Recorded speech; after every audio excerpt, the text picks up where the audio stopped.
इचलकरंजी महानगरपालिकेकडून शहरातील झाडे वाचवण्यासाठी विशेष मोहीम।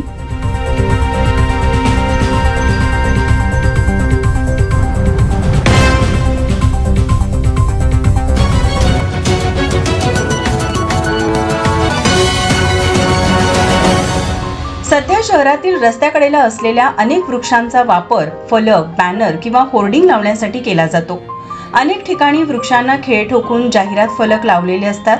तसेच बॅनर आणि पोस्टर घट्ट बसावे म्हणून वृक्षांच्या बुंध्यात चारही बाजूंनी खिळे ठोकले जातात। झाडांवर ठोकलेले खिळे कालांतराने गंजतात आणि तो गंज झाडांच्या बुंद्यात उतरून झाडांना इजा होऊन बहुतांश झाडे मरण पावतात।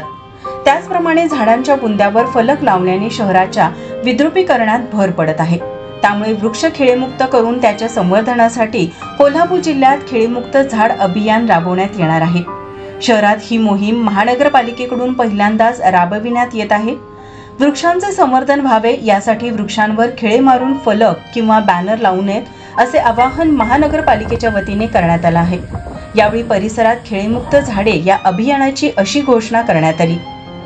खिळेमुक्त व पोस्टरमुक्त वृक्ष अभियान राबवून त्याचे संवर्धन व्हावे यासाठी पर्यावरण प्रेमीही सरसावले आहेत।